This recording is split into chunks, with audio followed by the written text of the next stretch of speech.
Hi, Rabbi Glinken.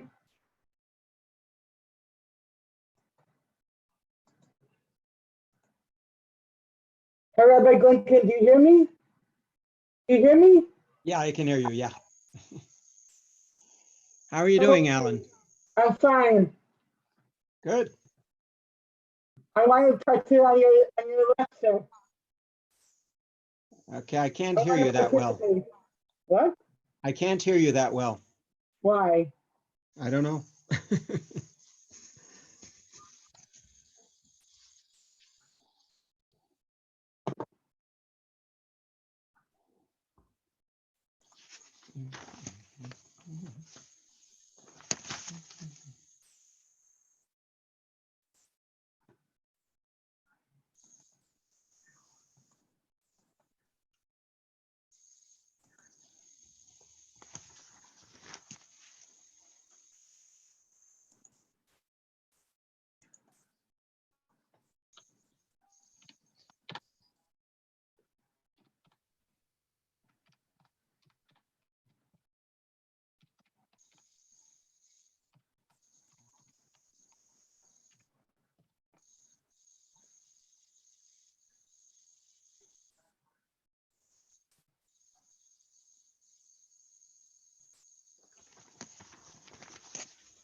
Makuri ma mekina Karen.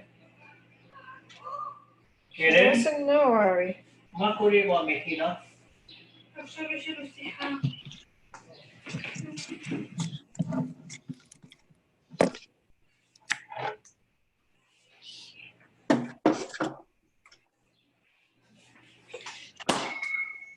I'm going to have her shiur now at 7 o'clock.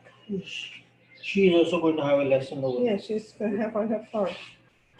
So both of you cannot listen to it one time. Somebody go inside. Karen, say בקולה ואני אשים את האוזניות.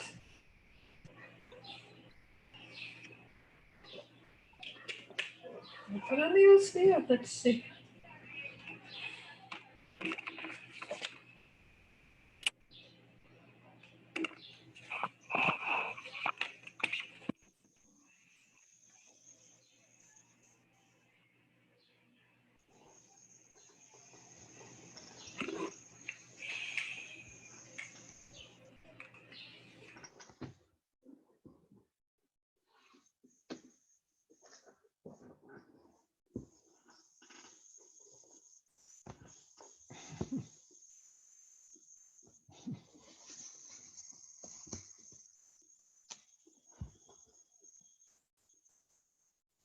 We'll begin shortly.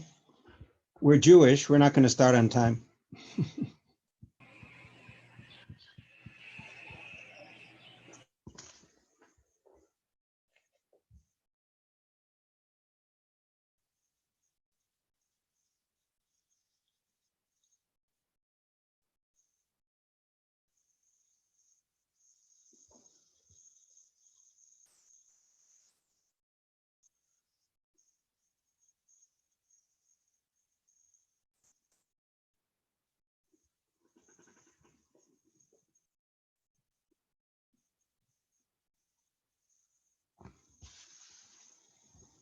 It's nice to see so many faces and names that I recognize.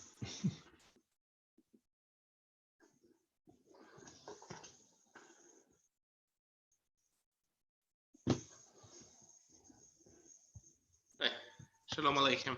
Shalom, Yuri.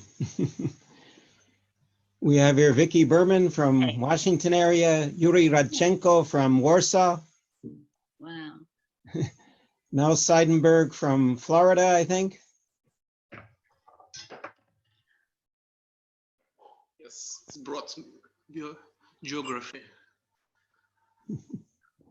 Jewish geography. Rabbi Mel Cerner from somewhere in New York, I gather. Here comes Yechezkel. Yafet. Rabbi David Eligberg, Yofi, wow. Rabbi Deborah Rennett, wow. שלום לך, רבי Shalom גלינקן. Yechezkel, מה שלומך? טוב, טוב Can you מאוד. hear me? I can't hear you. You can't see me, Mel? We're all on screen.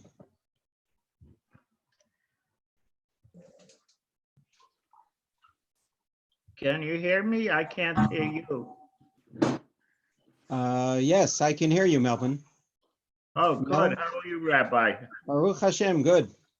Yeah, same thing here. We're under strict precautions, but that's it. That's what we have to do. Right, right. Rabbi Cern is here again. Let me see. Let me Right. say hello. Hi. Hi, Debbie. Are most of the people knowing each other? No, I think various people know each other. It's Jewish geography. Right. Rabbi Cerner Oh, and that's all. Jack and I live in Israel, and Rabbi Cerner was our rabbi at Bethel Synagogue in New Rochelle for many, many years. And now we There get you to go. see him. Jewish geography. I just want to ask if there is another Israeli in this program. Oh, well, this is in English, so obviously most of the participants are, Oh, that's okay. but there are also English speakers here from Israel. I see at least 3 or 4. Hi, Diane. Hi. How are you? We'll wait about 1 or 2 more minutes and then we'll begin. Diane, Yes. did you ever find out if Naomi's course was recorded? The one that I missed? It's I check. I'll check. Yeah,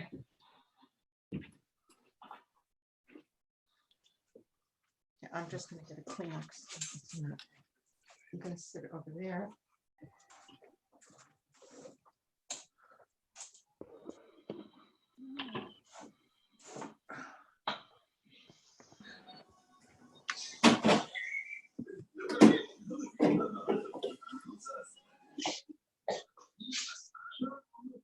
Resources. Rabbi Vernon Kurtz just joined us from Jerusalem. Rabbi Michael Kaplowitz from New York. Eze yofi.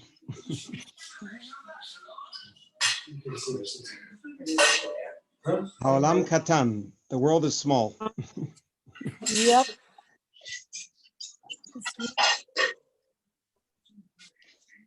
Okay, I think we're going to begin. I put you all on mute. So please, if you unmuted yourself, please put on mute again. And if you want to speak, you unmute yourself and start talking or raise your hand. In a minute, I will not be able to see most of you because we're going to have the text on the screen. And periodically, I'll put the text aside and we'll all look at each other. For those of you who don't know me, my name is David Galinkin. I teach Talmud and Halacha at the Schechter Institute in Jerusalem. We are beginning a lecture series this evening. Sach HaKol, altogether, there'll be 7 lectures. It's called From Redemption to Revelation. It runs from Pesach until Shavuot. And then we added one more class after Shavuot as dessert. The lectures will be taught by the leaders of the various amutot, the various nonprofits at Schechter, including the Schechter Institute of Jewish Studies, the Schechter Rabbinical Seminary, Tali, and Midrashet Yerushalayim. So over the course of these 7 lectures, you'll get to meet all of the main leaders of the Schechter Institutes in Jerusalem. I hope that all of you are well. And if you have any friends or relatives who are not well, we wish them all a refuah shlema, a speedy recovery. And we hope that soon we will all be able to leave our houses and go me'avdut lecherut, from confinement to freedom, b'mehera b'yameinu, as quickly as possible. Here in Israel, there was some relaxation of the restrictions today. And of course, they'll have to check themselves every week or so to see whether that has the desired effect. So my talk this evening is Yom HaShoah. And I volunteered for this topic when we put together this lecture series last week, because this is something I've been thinking about and writing about since 1975. And I'd like to begin, I'm going to now put the text on the screen.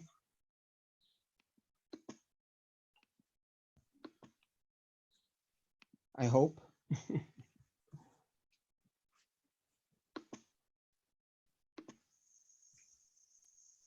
Okay. I think I'm going to put the text on the screen.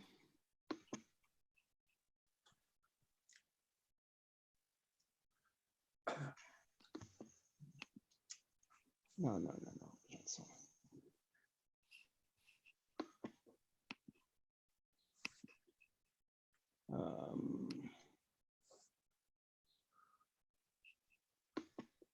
If any of you are experts in helping me get the pictures off, I'd appreciate it.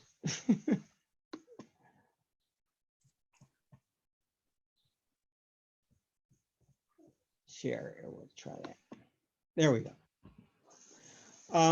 So this is the article that I published in Conservative Judaism magazine in 1984. It was one of the first lengthy articles that I published. And since then I published a Hebrew version of this, which has a lot more sources, but the English version is certainly enough for our purposes this evening. There's also a Hebrew source sheet that we will use periodically when the Hebrew sources are not found in my article in English. These sources and the article will also send to you in advance together with the Zoom link. If you want to read it yourselves, you can push that button and you will find the, here we go. You will find both the article and the source sheets on the email that we sent out. So I begin here with a quote from Danny Siegel from an article from a book written 40 years ago in 1980. And Danny Siegel, a well-known Jewish educator and Baal Tzedakah, an expert on tzedakah, writes in an article about the Holocaust, the Holocaust itself creates a weight of ambivalence. Few people really want to bring pain upon themselves. And indeed, life could be and would be so much more pleasant living in apathy. The critical issue, though, is not the resolution of this ambivalence, but rather the appropriate location of the time and extent of this pain in the stream of our everyday lives as Jews. In other words, Danny Siegel says that it might be good to be apathetic and not talk about the Holocaust at all, But on the other hand, we need to talk about the Holocaust, and therefore the question is when and how we want to talk about the Holocaust during the course of the year. And what I would like to do first is explain the way that Yom HaShoah was created in the state of Israel, give you a little bit of the history, some other suggestions that were given for commemorating the Holocaust during the course of the year, and then the 3 suggestions that I would like to advocate. So if you look at the article in front of you, towards the bottom of page 52, you'll see I quote there from the Divrei HaKnesset, from the Annals of the Knesset, from a law that was passed on April 12, 1951. The Knesset passed the following resolution. The first Knesset declares and determines that the 27th day of the month of Nisan every year shall be Holocaust and Ghetto Fighters Day, an eternal day of remembrance for the house of Israel. And Rabbi Mordechai Nurak, who proposed the resolution in the Knesset, was a member of the Mafdal Party, the religious Zionist party, which today has another name. It's gone through a number of names. And Rabbi Nurak said that most of the slaughter of European Jewry and the ghetto uprisings took place in the month of Nisan, which is a bit of an exaggeration, but he was thinking specifically about Mered Ghetto Varsha, the Warsaw Ghetto uprising. And he says that the Yom HaShoah date, the 27th of Nisan, which falls this coming Tuesday, was also chosen because that is when the ancestors of the Nazis, the Crusaders, destroyed many Jewish communities. In other words, he was tying in the Warsaw Ghetto uprising, which took place beginning from Erev Pesach during this time of year, to the massacres of the Crusaders in the 11th century. And he said this is an appropriate time of year to set Yom HaShoah as a day of commemoration for what happened in the Holocaust. No, sit here, sit. Okay, again, Chevra, please put your computer on mute. Please put your computers on mute so we don't hear the background noise.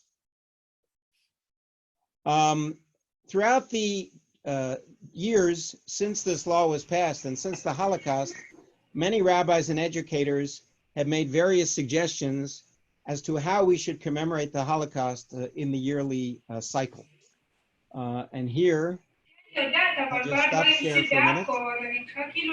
I'll put myself on screen. How should we commemorate the Holocaust in the yearly cycle? And here are some of the suggestions that I found over the years. Some of them are in my article. Some of them I found after my article was published. For example, an article in the Forward newspaper many years ago suggested that we should sit at the Seder on Pesach without shoes, and thereby remember all of the Jews who had no clothing and no shoes during the Holocaust period. Rabbi Yitz Greenberg, who's written a lot about the Holocaust, made a number of suggestions. For example, he said that we could remember the Holocaust by eating rotten pieces of bread and potato peels to remember what the Jews had to endure during the Holocaust. In another article, he suggested that we have the fifth son at the Seder, Zeh she'eino yachol lishol, the son who cannot ask because he is no longer alive, and again, tying in to the Pesach Seder. Another rabbi from Chicago, Rabbi Yechiel Pupko, many years ago suggested that we remember the Holocaust throughout the year. He said that we should have a public fast day on the Shabbat closest to Holocaust Memorial Day, to Yom HaShoah. He said that on Rosh Hashanah, on the second day of Rosh Hashanah, when we read the story of the Akedah, we should read one of the diaries written during the Holocaust period. He said that on Sukkot, we should recite when we walk into the Sukkah, so did our ancestors when we left Egypt, and so was done to our ancestors in the kingdom of darkness. He said that at the Passover Seder, we should fill up the cup of Elijah and then empty it out and fill up Elijah's cup with salt water. Another suggestion made by some Reform rabbis shortly after the Holocaust was that we should set aside a special day to commemorate the Holocaust, a Purim. As you may know, there's a custom of having local Purims in addition to the famous Purim. You would set a day during the year to commemorate a time when the Jews were saved. It's called Purim Sheni, second Purim. If you look in the Encyclopedia Judaica, you'll find there an article about Purim, second Purim. And these Reform rabbis suggested that we set aside a day, a second Purim, to commemorate the day on which the Nazis finally were defeated. And finally, a rabbi suggested that every Shabbat when we recite the Kiddush, we should add to the Kiddush on Friday night, Zecher lechurban Europa v'zecher lahakamat Medinat Yisrael, in memory of the destruction of Europe and in memory of the rebirth of the State of Israel, and so on and so forth. In other words, these various rabbis and educators were suggesting that we remember the Holocaust during the year and attach the memory of the Holocaust to an existing Jewish holiday, whether it be Pesach or Shabbat or Sukkot, and so on and so forth. I do not find these suggestions convincing. I don't think they're good from an educational Haverim, I ask you once again to put your computers on mute. I think that it's important to remember the Holocaust, but we should not attach the Holocaust to another holiday that has absolutely nothing to do with the Holocaust. Other suggestions that have been made to remember the Holocaust include a number of suggestions made by my father, Rabbi Noah Golinkin of blessed memory. And this suggestion was not only his, but has been said in many articles and books, which is to light 6 candles in memory of the 6 million Jews on Yom HaShoah, to give a donation on Yom HaShoah to Yad Vashem or another museum which helps us remember the Shoah, or to an organization that helps prevent persecution of minorities and peoples who are persecuted throughout the world. And finally, perhaps the most famous suggestion, which is followed here in Israel, L'chol echad yesh shem, everyone has a name, that on Yom HaShoah, they stand in the Knesset, and over the course of many hours, various members of Knesset read the names of people who were killed in the Holocaust.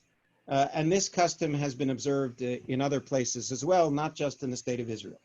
So these are some of the suggestions that have been made to remember the Holocaust, which I do not find convincing, and others which I do find convincing. What I'd like to do in the short amount of time we have at our disposal is make 3 specific suggestions about remembering the Holocaust. The first is, I think, the most natural and the easiest thing to do, because it doesn't involve inventing anything new. It involves taking an existing set of customs and applying them to the Holocaust period. And I'm not going to scroll down to the end of my article now, but if you read through my article in English, when you get to the last 2 pages, you'll see an explanation of this idea. And I expanded upon it in this book, Responsa in a Moment, Volume 2. The responsum here was called, why is it customary to mourn between Pesach and Shavuot? If you write my name and why is it customary to mourn between Pesach and Shavuot, you will find the responsum on the Schechter website. And there I brought more sources than I was able to do in this article that you have in front of you on the screen. There is a custom which goes back over 1,000 years, which is that we mourn between Pesach and Shavuot.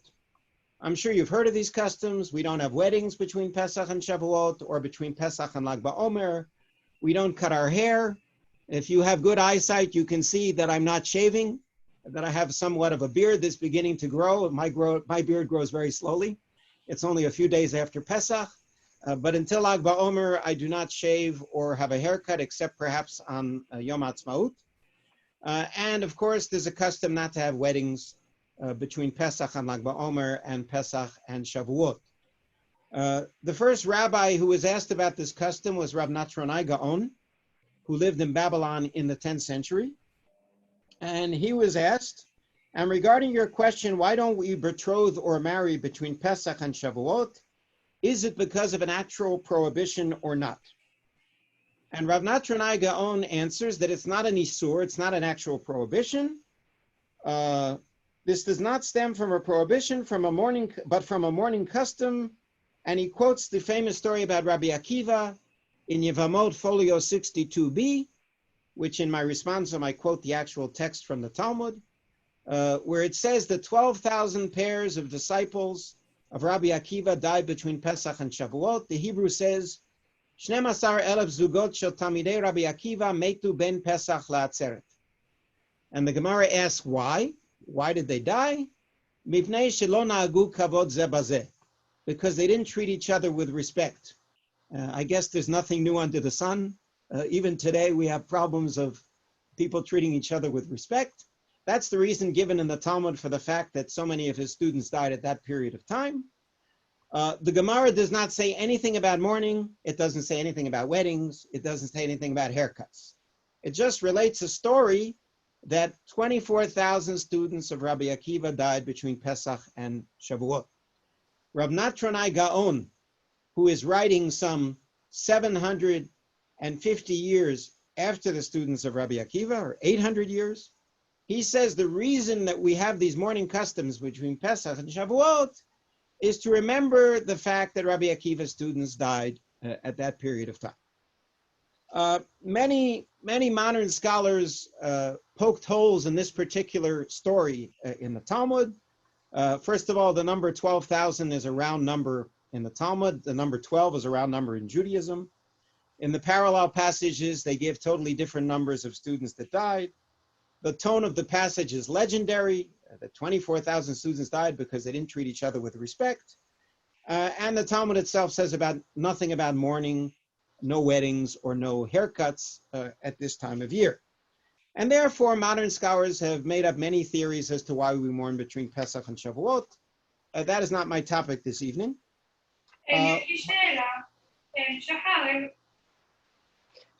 Karen? Okay.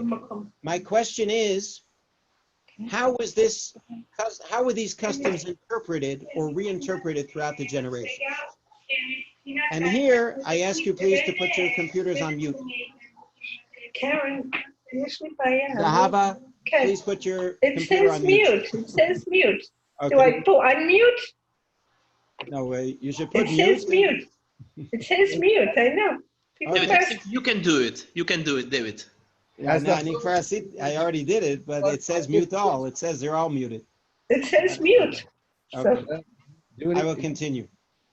Karen, So what happened through the generations? What happened through the generations is that this custom was reinterpreted.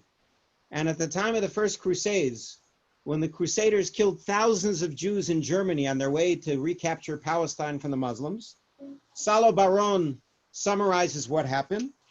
Since most of the massacres had taken place in the spring months of Iyar and Sivan, a heavy pall fell on the traditional period of Sfirat HaOmer. This entire 7-week interval was now re-emphasized as a protracted period of national mourning. In other words, the Jews of the 11th century did not invent new mourning customs. They took the mourning customs of the Sfira season between Pesach and Shavuot. They said this is now to remember the Jews who were killed by the Crusaders. And in the responsum, I bring some of the medieval sources that say this explicitly. Okay.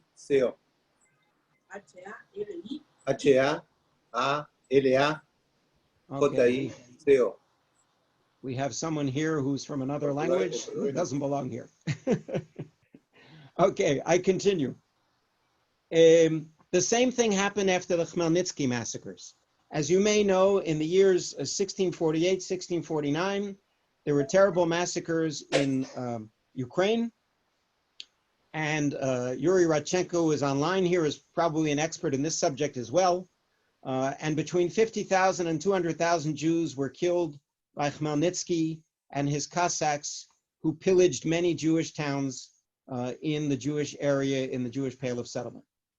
And what happened at that time is Rabbi Yaakov Emden, who was one of the most famous rabbis in the 18th century, he says, Rabbi Akiva's students died, and due to our many sins, a number of communities were destroyed at that same time of year during the Crusades in Ashkenaz and in the year 1648 in Poland. In other words, Rabbi Emden says, and he's not the only rabbi who says this, that we now observe periods of mourning at this time of year in memory of the Jews who were killed by Khmelnytsky. And finally, if we skip forward to the spring of 1943. My father, Rabbi Noah Galinkin, had a blessed memory, and his two friends, Rabbi Buddy Sachs, Zichrono Livracha, and Rabbi Jerry Lipnick, Zichrono Livracha, were young students at JTS at the time when it became known that over 2 million Jews had already been killed in Poland in November of 1942.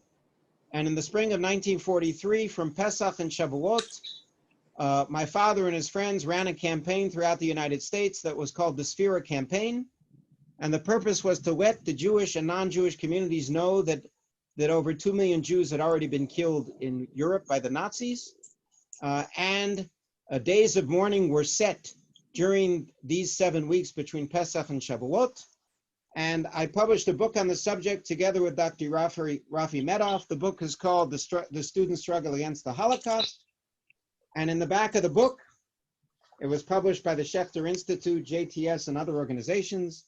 In the back of the book, we have here pages of newspaper clippings which tell about the rallies and prayer services that were held during the Sphera season of 1943 to let people know about the Jews who were killed in Europe, and that they should now raise their voices in protest to get the United States government to allow Jews to enter the United States and to save them from destruction. So therefore, my simplest suggestion is that we should reinterpret this period of mourning, which originally was for the students of Rabbi Akiva, and then was for the martyrs of the Crusades, and then was for the martyrs of Khmelnytsky in the 17th century. This should now be a period of mourning for the 6 million Jews. Yom HaShoah is part of this period. It's not in the middle, but at the beginning of these weeks of mourning. And Yom HaShoah is surrounded by these weeks of mourning. When we don't get married and when we don't cut our hair between Pesach and Shavuot, we are commemorating not only the past tragedies, but primarily the 6 million Jews, 1/3 of our people who were killed during the Holocaust. So this, in my opinion, is the simplest way of remembering the martyrs of the Holocaust, by reinterpreting this traditional period of mourning between Pesach and Lag BaOmer, or Pesach and Shavuot.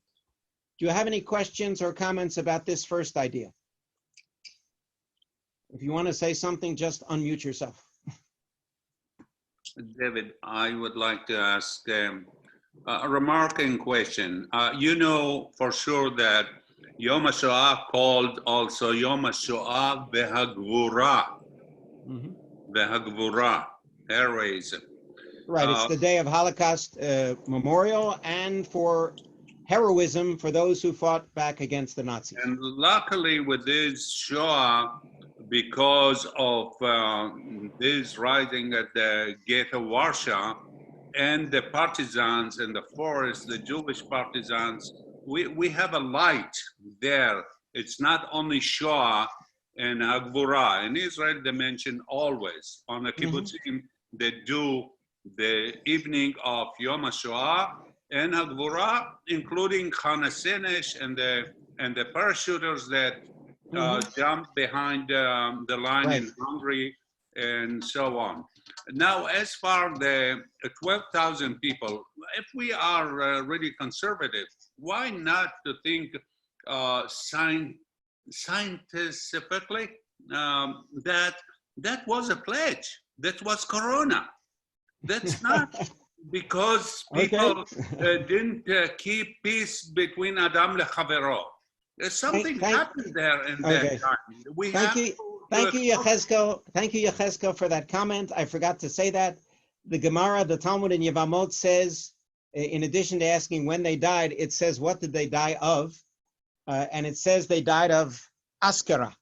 Askara is a disease that's mentioned in many places in the Talmud. And apparently, askara is diphtheria. So the Talmud says that the disease that they died of was diphtheria. It was obviously not the coronavirus, but as in many places in the Talmud, this was some sort of a plague, and that's the story that the Talmud is telling. But as I said, my point was I'm not so much interested in the specific disease.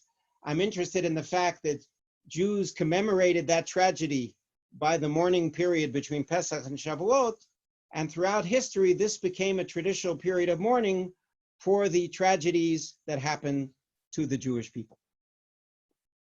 Okay, I have So a question. one more comment, and then we'll move on to the second idea. Yes, Zahara. Yeah. Just a quick one. How does celebrating Yom HaAtzmaut fit into this serious, wonderful period of time? Right. Well, it doesn't exactly fit in, but of course the date of Yom HaAtzmaut was set because that's when we achieved our independence. It was not our decision when the British would withdraw from the mandate and leave the land of Israel. It happened to fall on Hey Iyar, and of course Ben Gurion and his comrades declared Atzmaut, Megillat Hashoah, the Declaration of Independence, and so on and so forth. It happens at this time of year, and of course that is a one-day pause of celebration during this period of sadness, 1 week after Yom HaShoah, and so on and so forth. But in general, I'm advocating that we do observe this period as a period of mourning for the martyrs of the Holocaust. The second idea, which is relatively simple to adopt, is the idea of Megillat Hashoah, the Shoah Scroll. And if you received our email today, you know that there's going to be an online reading of the Shoah Scroll on Yom HaShoah, organized by Rabbi Phil Scheim of Beth David in Toronto, by the Rabbinical Assembly, the International Rabbinical Assembly, by the Schechter Institutes, and by the Seminario Rabinico.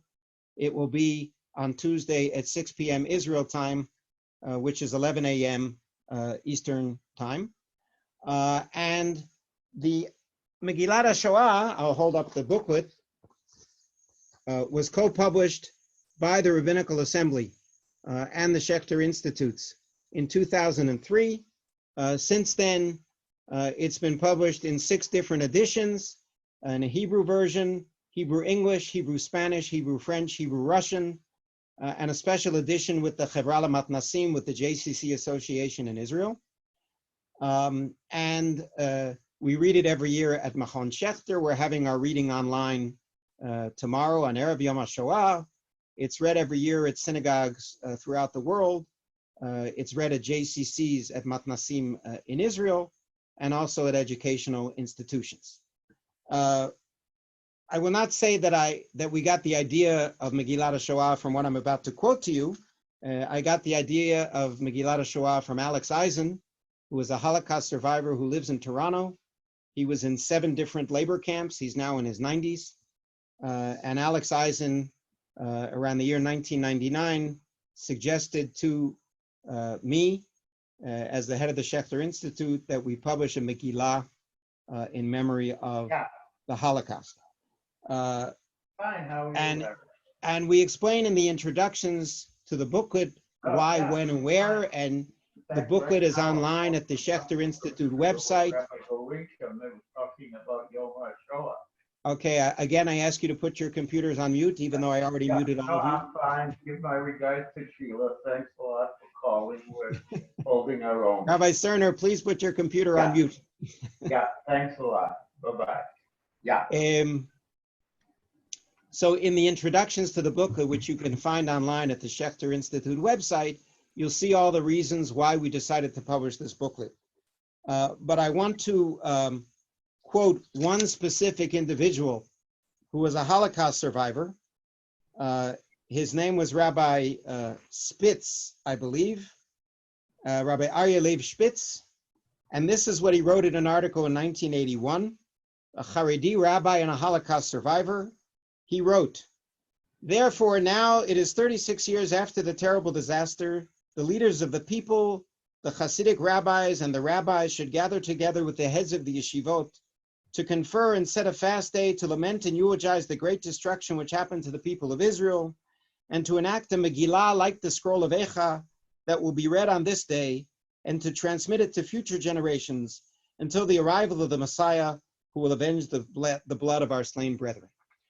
In other words, Rabbi Spitz knew, as did Alex Eisen, that throughout Jewish history, we have commemorated tragedies by writing Megillot, by writing scrolls. The most famous is, of course, Megillat Echa, that we read on Tisha B'Av every year. But that is not the only example. After the Khmelnytsky massacres of 1648, Rabbi Shabtai HaKohen, who was one of the most famous rabbis in Poland, in the 17th century. Rabbi Shabtai Cohen composed the scroll called Megillat Hashoah. The name is based on a verse from Zechariah. He composed the Megillah, a scroll which tells the story of the Khmelnytsky massacres. So throughout Jewish history, rabbis composed piyutim, liturgical poems, and Megillot and scrolls in order to commemorate the tragedy that happened at their time.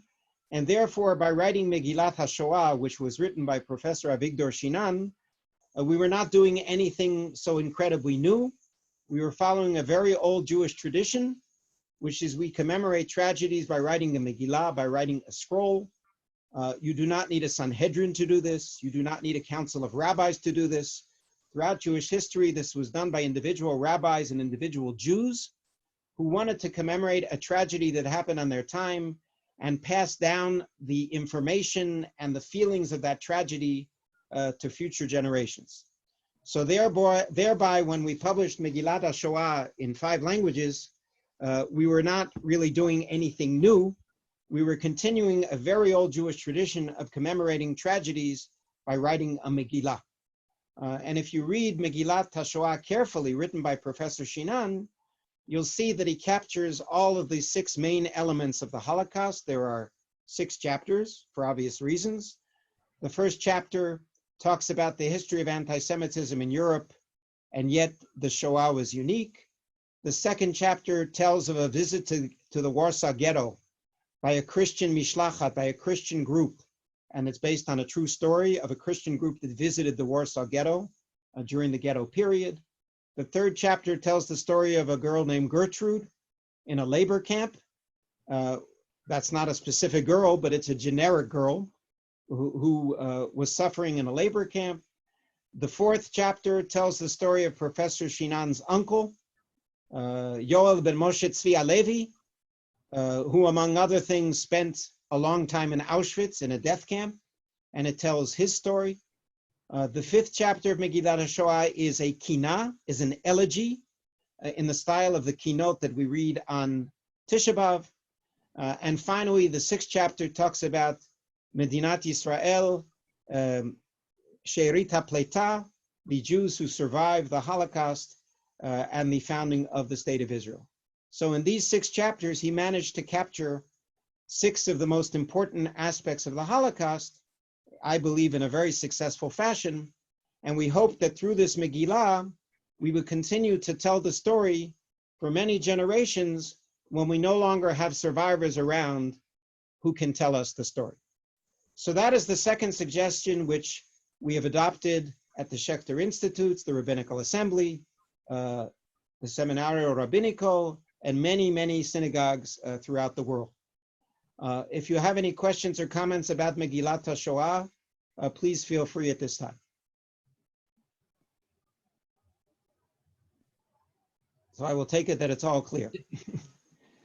And now we go on to the third suggestion, which is, I saved it for last because that is the main topic of the article you'll see on the screen in a moment, and also because it's the hardest topic or the hardest method of commemoration for people to do today, which is to fast on Yom HaShoah. And I would like to explain to you now, well, I'll say something first and then I'll put the text on the screen. I would like to explain to you now that when I originally started fasting on Yom HaShoah around the year 1975, I was 20 years old. It was not based on any deep research. It was not based on any deep philosophical discussions. It was based on an instinctive feeling that the way the Jews commemorate tragedies for the past 2,500 years at least is by fasting. And I did not do the research at the time. I simply started fasting on Yom HaShoah. I later discovered that many of my friends and colleagues also fast on Yom HaShoah. And in 1984, I decided to publish this article in English, which gives the reasoning behind the idea of fasting on Yom HaShoah. So now I'm going to take your pictures off, even though I would much rather look at you than at the text of the article.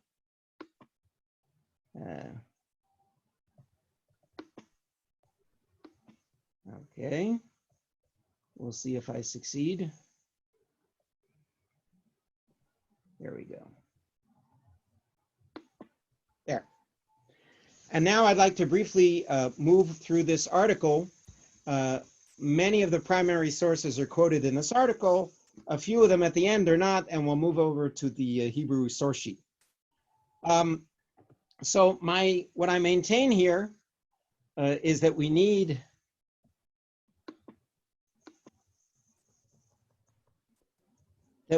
a Jewish observance to remember the Holocaust. And the classic way that Jews have observed tragedies is through a Ta'anit Tzibur, through a public fast day. And the most famous text which says that, I do not quote it in the article, but if you look at page 54 in the middle, you'll see that I summarize there the text. The most famous text is from Zechariah chapter 8, verses 18 to 19. And there the prophet Zechariah, who lived at the time of Shivat Zion, when the Jews returned to the land of Israel after the Babylonian exile, let's say at the end of the 6th century BCE, he mentions there Tzoma Revi'i, V'Tzoma Chamishi, V'Tzoma Shvi'i, V'Tzoma Asiri. He mentions there the 4 fast days in commemoration of the destruction of the first temple, the fast day of the 4th month, the 5th month, the 7th month, and the 10th month. And of course, he's referring to Asara B'Tevet, Shiva Asar B'Tammuz, Tisha B'Av, and Tzom Gedalia. In other words, this is the first mention we have of these famous 4 fast days. And many Jews until today commemorate these 4 fast days in memory of the destruction of the temples. However, many Jews think that those are the only public fast days that Jews have observed throughout Jewish history. That assumption is not correct, as we will see in a moment. And as it turns out, throughout Jewish history, there were many, many fast days that were set by Jews and rabbis in different cities, in different countries. Sometimes they were observed for a short period of time. Sometimes they were observed for a long period of time. And they were normally set in order to commemorate a specific tragedy. And we'll see if I can pull up the Hebrew source sheet now. Yes, wow, great. And I'm looking at source number 3. I apologize that it's in such small writing, but it is. And this is taken from Halachot Gedolot, which was edited in Babylon around the year 825 of the Common Era in the 9th century. And here in this famous text, Halachot Gedolot from Babylon, we have here a list of 36 fast days, public fast days that were observed by the Jews of Babylon in the 9th century. It includes, of course, the famous ones, which I underlined in the text, such as Shiva Asar B'Tammuz, Tisha B'Av, the 10th day of Tishrei, and so on and so forth. But it includes a lot of other fast days that you and I are not familiar with today. For example, the 1st of Nisan was the day that the sons of Aaron died. We read about it in the Torah reading this past Shabbat, even though many of us could not go to an official Torah reading. We read about it, the death of the sons of Nadav and Avihu, who died on the 1st of Nisan. On the 10th of Nisan, Miriam died, and therefore it's a fast day. On the 26th of Nisan, that's when Yoshua bin Nun died, and so on and so forth. In other words, this is a list of 36 fast days that were observed by the Jews of Babylon in the 9th century, and we don't know for how many years in addition. Going on to the next source, which is in Hebrew, which is source number 4. And again, these sources were sent out with our email to you. If you look at source number 4, this is a Geniza fragment published by Mordechai Margaliot in 1974. This is a Palestinian version, an Eretz Yisrael version of the same list of fast days. It says, Elo atzomot shekavu chachamim ha'Yisrael liyot mitanim bahem, b'chol chodesh mima shenigzar bo. These are the fast days that were set by the sages of Israel to be fasted on throughout the year according to the month. And then it lists these various fast days according to the month. And finally, most interestingly, this list of fast days is actually mentioned in the Shulchan Aruch by Rabbi Yosef Karo. In Orach Chaim, Siman Taf Kuf Pei, 580, Rabbi Yosef Karo quotes one of these lists. Elo hayamim she'eru bahem tzarot la'avotenu. And he goes on to list the list that we just read from Halachot Gedolot. In other words, this list of 36 fast days was not only mentioned in the 9th century, it's codified in the Shulchan Aruch in the 16th century, and was obviously or clearly observed by many, many Jews for hundreds of years in various countries at various times. Furthermore, if we go back to our English article,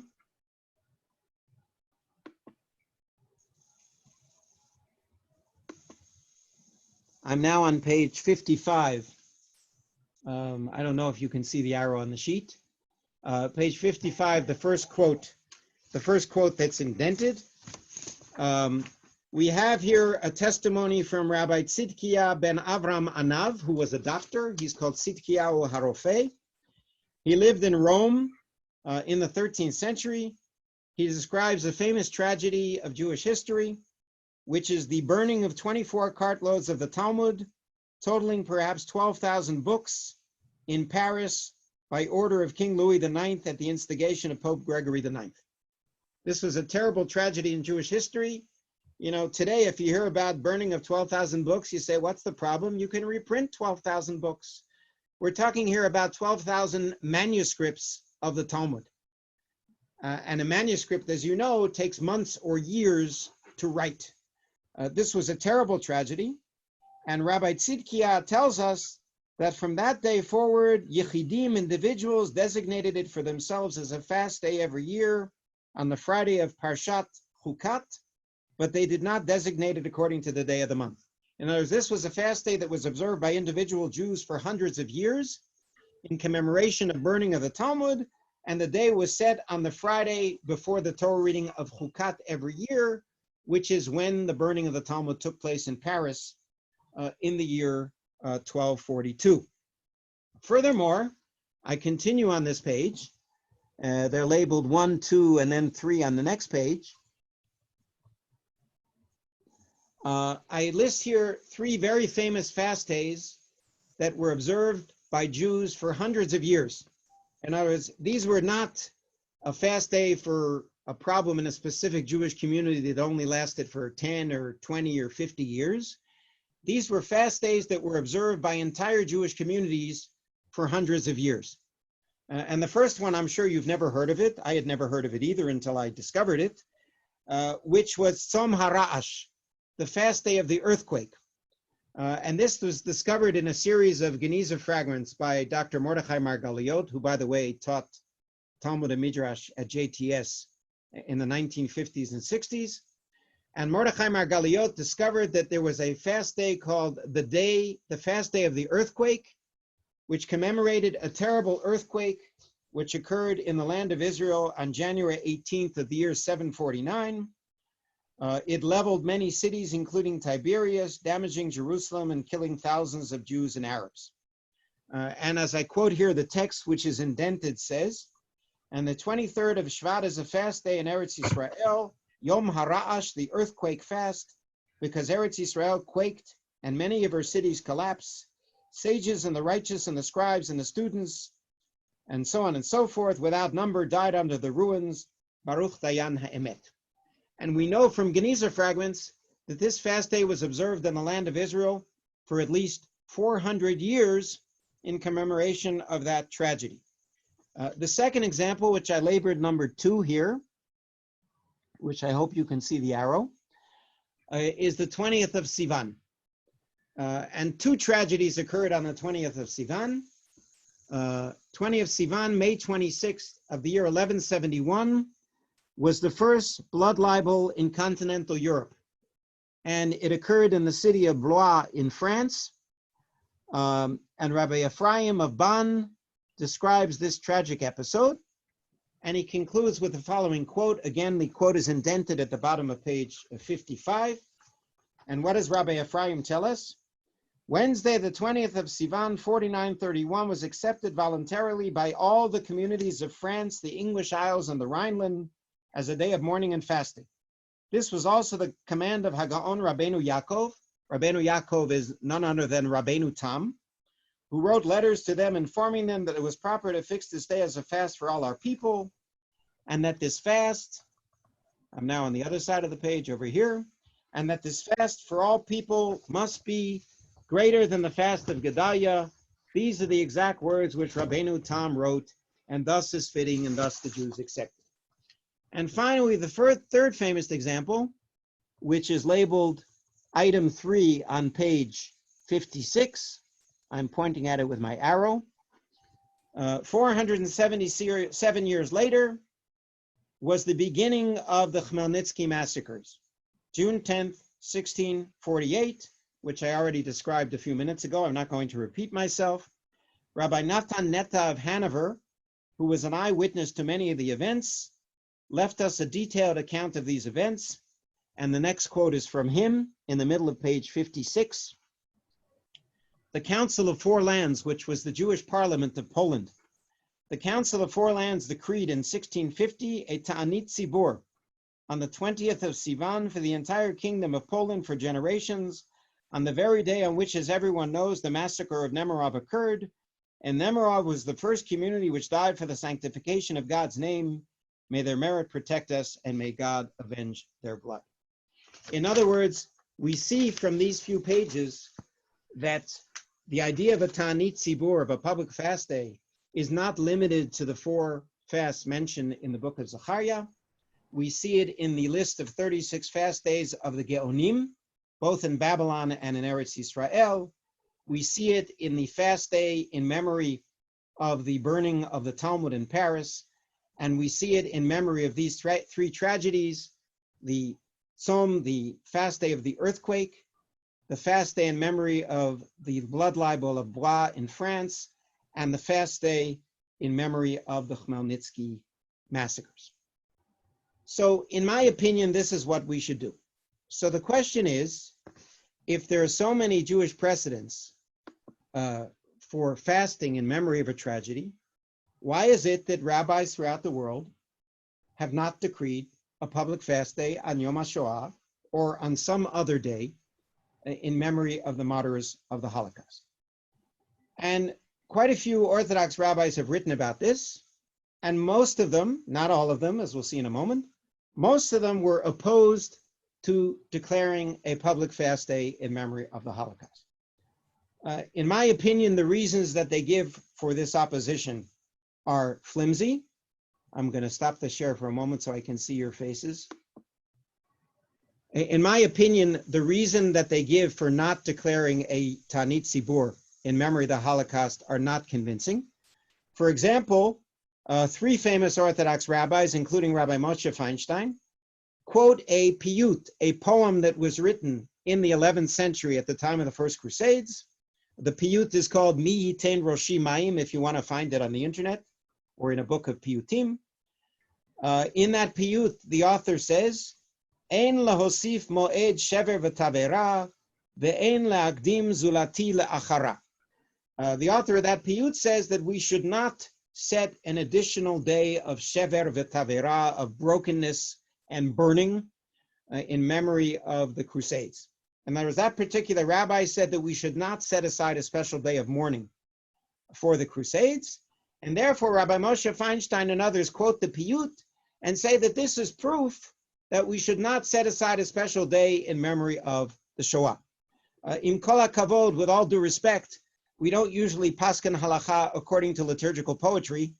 And what that particular poet said in the 11th century is lo ma'aleh v'lo morid. It's of no importance whatsoever in terms of a halachic discussion as to whether we should set aside a day commemorating the Holocaust. Rabbi Menachem Mendel Kasher, another famous rabbi, says that the reason he thinks that we should commemorate the Holocaust on Tisha B'Av, not as a separate day of mourning, and the reason is so that Klal Yisrael, so that the entire Jewish people should remember this date. Since people observe Tisha B'Av anyway, let us add the commemoration of the Holocaust to Tisha B'Av, and therefore more people will remember the Holocaust as a result of adding the memory of the Holocaust to the Tisha B'Av observance. And these are the types of arguments that these rabbis use in order to say we should not set aside a special day for the Holocaust. Rather, we should subsume the Holocaust under Tisha B'Av. If you look with me for a moment,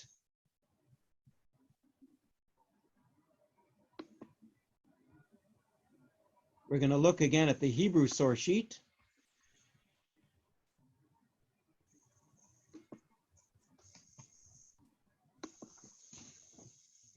On the Hebrew source sheet, this is the only source in English. It's source number 9. It's taken from an article by Rabbi Irving Yitz Greenberg from 1979. And Rabbi Greenberg says as follows. Recently, there has been some call to incorporate the Holocaust commemoration into Tisha B'Av. I believe this idea is too little and too late. It does not do justice to the magnitude and uniqueness of the Holocaust, which cannot be subsumed under the old destruction. This move comes when Yom HaShoah begin to catch on with the masses of Jews, a tribute to the sound religious sensibility of the people. Moreover, in trying to absorb the Holocaust into Tisha B'Av, it obscures the reality of Israel being reborn and the process whereby the destruction being commemorated on Tisha B'Av is being overcome. In other words, he says that these are two totally separate topics. Tisha B'Av is in memory of the destruction of the temples. The Holocaust Memorial Day is in memory, Yom HaShoah is in memory of the martyrs of the Holocaust. We should not confuse these two issues, and therefore we should not subsume the Holocaust under Tisha B'Av. I agree with Rabbi Greenberg, and I would like to explain what is, in my opinion, the main reason why most Orthodox rabbis are opposed to setting aside a day of commemoration for the Holocaust.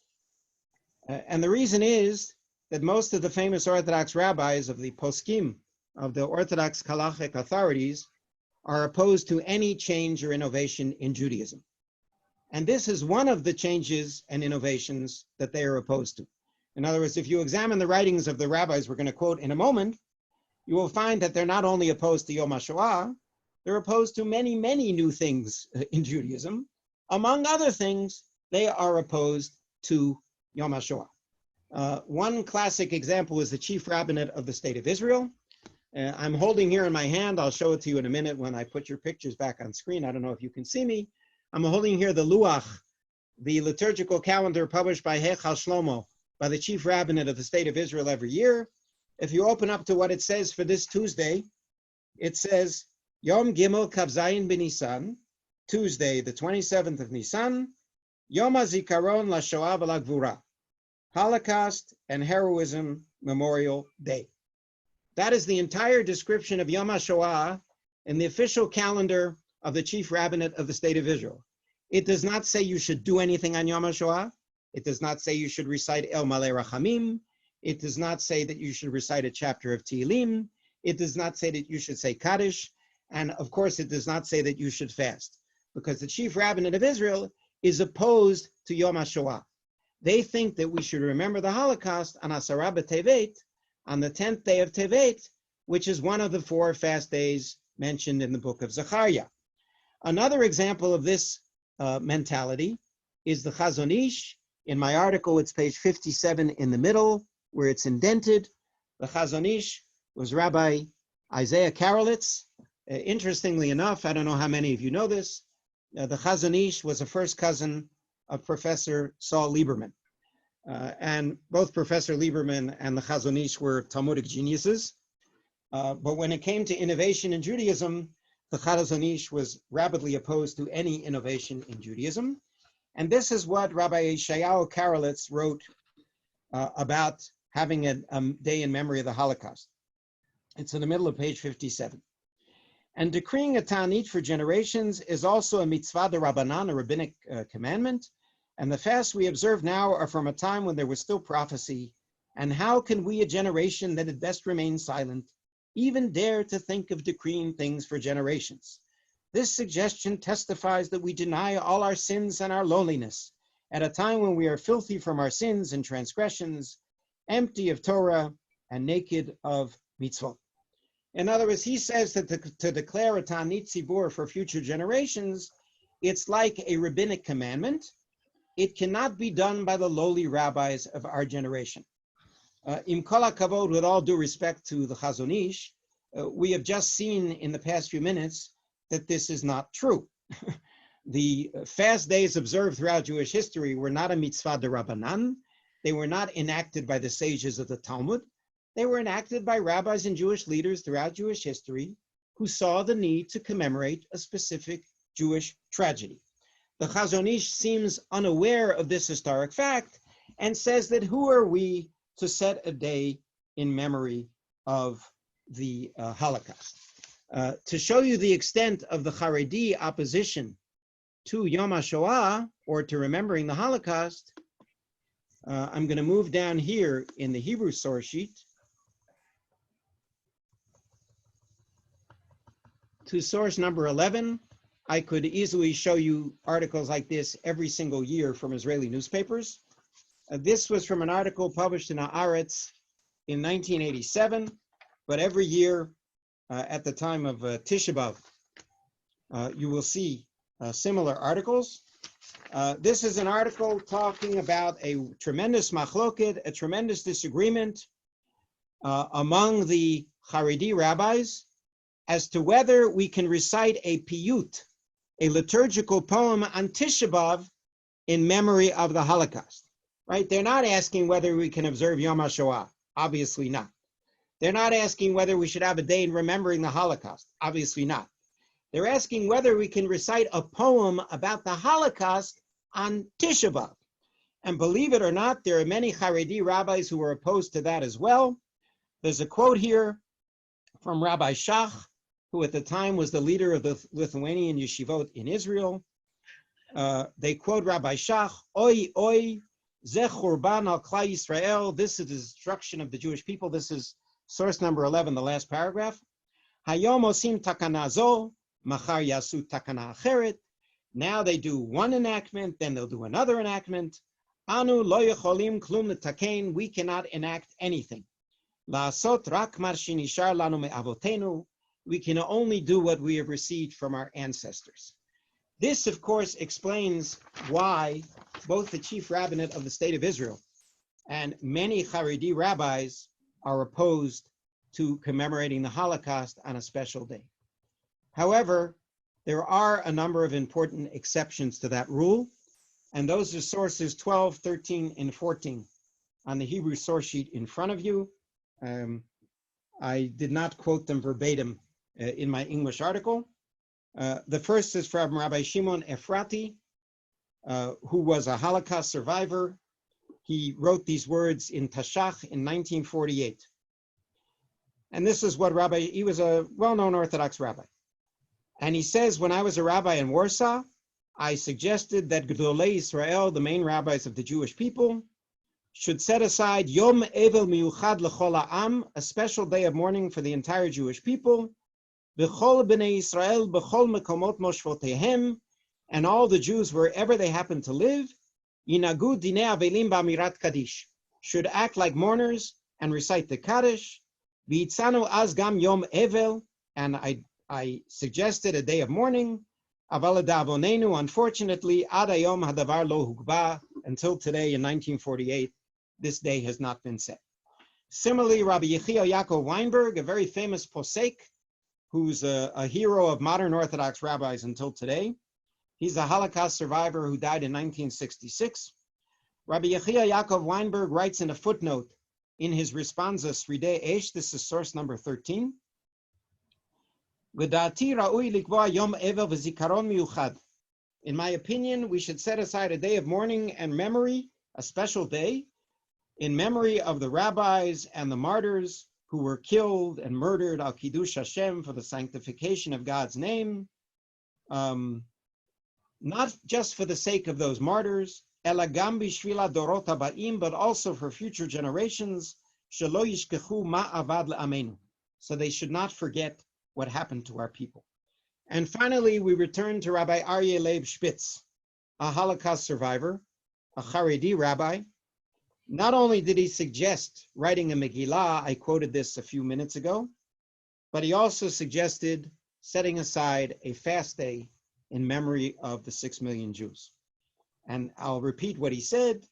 Now, 36 years after the terrible tragedy, the heads of the people should get together, the Admorim, the Hasidic rabbis, and the other rabbis with the heads of the yeshivot, Likboa Yom Ta'anit v'Yom Evel, this is source 14, to set aside a day of fasting and a day of mourning, Likonen v'lispod ala churban gadol shekara la'am Yisrael, to elegize and to eulogize what happened, the churban, the destruction that happened to the Jewish people, uletaken Megillah kemo Megillat Echa, and to make a Megillah like the scroll of Echa. So to summarize, the suggestion that I had personally adopted in 1975 was to fast every year on Yom HaShoah. This was the classic Jewish way of remembering a tragedy, beginning with the prophet Zechariah 2,500 years ago, who mentions the 4 fasts in commemoration of the destruction of the first temple, going on throughout Jewish history with the 36 fast days mentioned by the Geonim, with the fast day set by Rabbeinu Tam, with the fast day set by the rabbis of Paris, with the fast day in memory of the earthquake in the land of Israel in the year 749, and so on and so forth.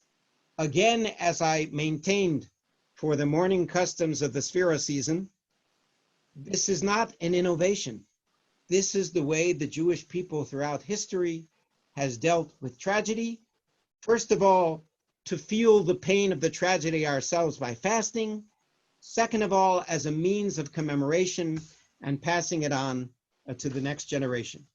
I'm not going to read to you the last section of my article, but if you'll read on your own page 58 of the article, you'll see there that I give 4 good reasons for fasting on Yom HaShoah, and I'm not going to repeat them here, but I believe that this is the classic way that Jews have remembered tragedies, and this is the way that we can give more meaning and more power to Yom HaShoah every year, in addition to the customs of mourning of the Sefira season and reading the Holocaust scroll. If you have any questions or comments about my last idea or about any 3 of the suggestions, please feel free at this time. Dave, it's Steve Tanney from Toronto. Hello, Steve. I have 2 questions about details. Mm-hmm. So we'll go from the fasting and then to the mourning period between Pesach and Shavuot. For the fasting, are you recommending a day fast or a 25-hour fast? And Okay. for the mourning period, are you talking about between Pesach and Lag BaOmer, between I guess it's between the beginning or after the 5th of Iyar, and then some people do it to Shavuot, Mm-hmm. or Pesach all the way to Shavuot. In other words, I just want the details of both Right. of those suggestions. Okay, those are Steve, those are very good questions. It's good to talk to you all the way from Toronto. Number 1, all of the fast days that I mentioned throughout the medieval period were from morning until evening. In other words, they were not 25-hour fasts like Tisha B'Av or Yom Kippur. They were from sunrise until sunset. So that is what I am advocating. There is one important halachic thing that you should know. If you're going to fast on Yom HaShoah, the Talmud says if you accept upon yourself a ta'anit, you have to do it at mincha time of the day before. In other words, at mincha tomorrow afternoon, which is Monday, I do it after mincha, but even if you don't daven mincha, in the afternoon, you accept upon yourself the ta'anit the next day, and you say, Hareini b'ta'anit nedava l'machar, I am accepting upon myself a voluntary fast day tomorrow, and this is the way Jews accept upon themselves a ta'anit yachid, an individual fast day throughout Jewish history. In terms of the mourning between Pesach and Shavuot, as you mentioned, Steve, there are many different customs. Some people mourn from Pesach until Shavuot. Some people mourn from Pesach until Lag BaOmer. Some people mourn from Rosh Chodesh Iyar until Shavuot. I'm not advocating a specific custom. There are many different customs as to when you mourn. If you open up the Shulchan Aruch to that paragraph in the Shulchan Aruch, which I think is Taf Tzadik Gimel, you'll see there the different customs are presented. So whichever custom you follow, I'm saying that that custom should be in memory of the 6 million and not just in memory of the students of Rabbi Akiva. Good, thanks very much. Other Rabbi, questions or comments? David, I have a Yes. question. So I guess my as a broad context, is this meant as a suggestion, as an eitzah to our Amcha, or are you thinking of this as more of a takana or something that we are going to propose or impose on the community? Because I worry that we are asking, especially in terms of fast, people to do something which they are not, at least in my community, doing in abundance on the existing ta'aniyot. Right. And I say this as someone who does, in fact, fast on Yom HaShoah. Thank you, David. You're a rabbi now in upstate New York, I believe. Correct. So, Rabbi David Elligberg. So I am not proposing that we should make a takana. I don't think we should try and impose this on the Jewish people. In general today, it's very hard for groups of rabbis to force Jews to do anything. We live in voluntary Western societies. It's very hard to force people to do anything. It has to be something voluntary. Most of these taniyot, perhaps with the exception of the example I gave of Rabbeinu Tam, many of these taniyot were accepted by rabbis and Jews without making a takana, without making an official rabbinic enactment. So I'm advocating that every Jew who thinks this is meaningful should take upon himself a tanit yachid. By the way, if you have 10, this year we can't do it because of the coronavirus, but if you have 10 Jews in the same place who are fasting, you can also have a tanit tzibur, which is what we do frequently at Machon Schechter. When there are 10 students and faculty fasting, we have a minyan for tanit tzibur on Yom HaShoah. If there are only 7 people fasting or 5 people fasting, so each person does the morning, the customs of fasting individually. But I want to relate, David, you made a very important point at the end. You said, how can we get people to fast on Yom HaShoah if they don't fast on Asara B'Tevet?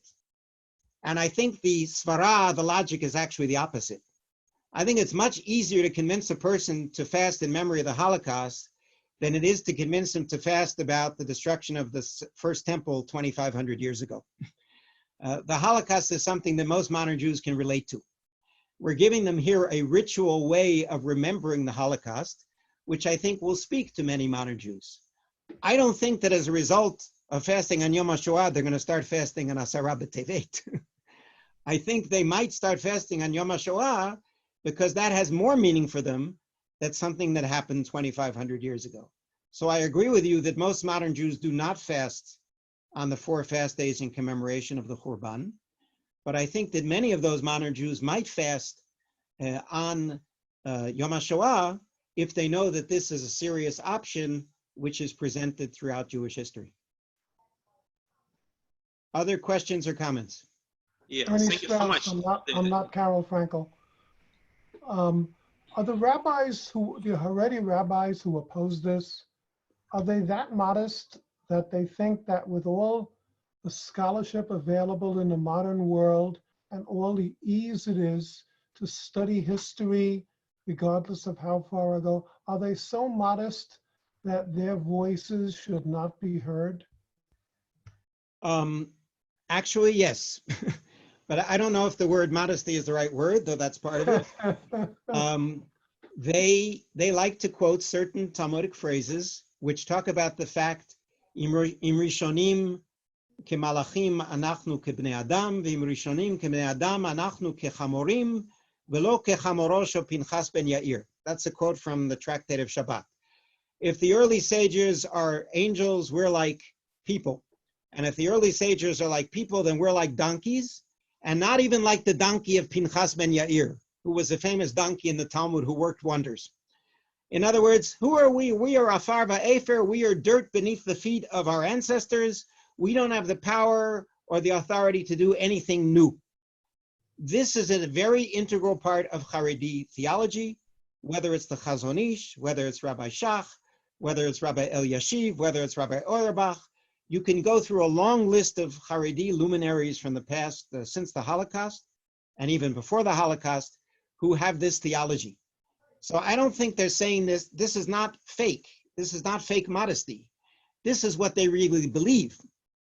I totally disagree with that theology. I think that rabbis in our day have a responsibility to do these types of things just as rabbis in the past. We are shirking our responsibility if we don't do these things. And if we have the takdimim, precedents of Jewish history, to commemorate the Holocaust in this meaningful fashion, whether it's by a Megillah, whether it's by customs of mourning, or whether it's by fasting, I think it behooves us to do these things. And obviously my theology is very different from those Haredi rabbis. Don't you believe that the real reason why the Haredim feel this way is because both the conservative and reform movements, their main emphasis is to change Jewish law in one way or another, to one extent or another, and therefore they feel that they shouldn't change anything? That is certainly part of their theology, that since the non-Orthodox movements beginning 200 years ago, we're interested in changing various parts of halakha and observance. Therefore, as a point of ideology, we will change nothing. The person who invented this approach was the Khatam Sofer, Rabbi Moshe Sofer. Right? He died in 1839, and his phrase was, Hechadash asur min haTorah, anything new is forbidden by the Torah. And this became an integral part of Haredi theology. Is it a reaction to modernity or to the reform movement? Well, it depends which historian you ask. But for 200 years, that has been an integral part of Haredi theology, which carries over into our topic as well, which is why they don't observe Yom HaShoah. Many of them do not stand at attention when the siren goes off in Israel on Yom HaShoah. This is part of their theology. Yeah. We'll take one or two more questions because some of you... Yuri, bevakasha. Yeah, thank you so much, David. I have many questions, but I will ask maybe one, maybe two. So, do you know any attempts to establish day of commemoration victims of pogroms in time of civil war in Russia and Ukraine? I mean, victims of Ukrainian army, White Army, and so on. You're talking about the Pietlura. You're talking about the Pietlura massacres of 1920. I would speak about broader, because not only Petlurites did these pogroms. You know, it also another field commanders, White Army, and so on. Petlura, one also from this perspective, and any attempt to, let's say, combine this day with another day of commemoration of Jewish victims, maybe with Khmelnytsky time or Shoah and so on. Right. And the second question is regarding reaction of Karaite community in Israel with this policy of commemoration of Shoah, because I know that many Karaites immigrated to Israel also in 1950s, 60s, and so on. It's quite large community, and in Europe, Karaites were not victims of the Holocaust. Some part of them, you know, were in Crimea, but it was some exceptions and so on. So what was their response to this Shoah commemoration in Israel? Thank you. Okay, about there are a small number of Karaites in Israel. The last time I checked, there were 7,000 Karaites in Israel. That's certainly not an up-to-date number. I do not know what the Karaites think of Yom HaShoah. I think to a large extent the Karaites have been integrated into Israeli society. So chances are they do observe Yom HaShoah because Israeli society observes Yom HaShoah, but that's worth checking. In terms of specific commemorations of the massacres in Ukraine 100 years ago, by the way, some of you online may know the name of Professor Israel Friedlander, of blessed memory, who was sent to the Ukraine to help the Jews there to give out money, and he was murdered in Ukraine. That was part of those massacres in 1920. I don't know specifically if there were commemorations of those massacres. As you know, in the Soviet era, the Soviet Union put down most Jewish observances. So I don't know if Jews could even observe Tisha B'Av under the Soviet regime. It might be interesting to see if other Jews of Eastern Europe did something in commemoration of the Pietlura massacres. By the way, since I already mentioned my father's first memory from 20 or 19 was running away from the Pietlura massacres. My grandfather was rabbi in Zhytomyr, and they ran away to Vilna. And they were hiding from the pogroms going on in Ukraine at that time. So chances are there were rabbis who did things in commemoration of those massacres, but I am not familiar with a specific commemoration. Thank you. I think we will end here. If any of you want to stay online and chat with me, that's certainly fine with me, but I don't want to keep everyone on. So we'll say that everyone can leave if they want to. And if any of you still have questions, I'll stay on for another couple minutes. So I wish you all a meaningful Yom HaShoah. And again, may you stay safe, and a refuah shlema to any of your friends or relatives who are sick with our current plague. And may God soon bring us me'afela la'ora, from darkness to light. And may we exit the emergency situation we are in now. Thank you very much. And next week, same time, a lecture by Professor Doron Bar about Yom HaAtzmaut. You should have a lecture by David Frankel. He's a friend of mine. I have a question. To Rabbi Cerner. Okay, who still had a question? Anybody else? I had a question. I have a question. Just, I wanted to know what you think of the ceremonies that go on in Israel today. What goes on at Yad Vashem? What do you think of the siren? Are they appropriate? Are they good? Are your ideas to, in addition to what is done? Okay, my ideas are definitely in addition to what is done. The siren is very meaningful. People stop whatever they're doing throughout the country. Obviously, if we're stuck at home because of the virus, we won't be able to see the people stopping in the street. But one of the nice things about Israel, you see people stop their cars, they get out of their cars and they stand at attention during the siren. That's very meaningful. And the ceremonies at Yad Vashem are beautiful. My concern is what happens in 20 years or in 10 years when there are no longer survivors to light those candles. And that is my main concern. If we don't develop the rituals now, who will carry on the memory and the traditions to the next generation? And while there are survivors, the ceremony at Yad Vashem is incredibly meaningful. But in 20 or 30 years, there will be no survivors. And how will we carry on the traditions to the next generation? Okay, thank you very much. We'll take one last question or comment. Anybody? I had a question, but it's not related to the Holocaust. Can I ask you a different question or not? Well, we'll see what it is. I wanted to hear your feelings about using Zoom on Shabbat morning services here in Israel. Okay, well, go to the Schechter Institute website. I publish a monthly email column that's called Responsa in a Moment. Okay. If you go to schechter.edu, www.schechter.edu, yeah. If you find under my name, there are a lot of articles there. There are hundreds of articles. If you find under my name, you'll see my most recent responsa is called 10 Responsa about the coronavirus. Okay. And I discussed there the use of Zoom on Shabbat and holidays, on Chagim, and that's one of the 10 topics that I discussed there. Great, thank you. Thanks You very can read much. what I wrote. Thank you. Toda rabba, laila tov. Thank you. Toda rabba. Be well. Was that Laila tov, toda rabba. Was that Mr. Schechtman who was on the program? Has he left already? Mr. Schechtman. Hello, can you hear me?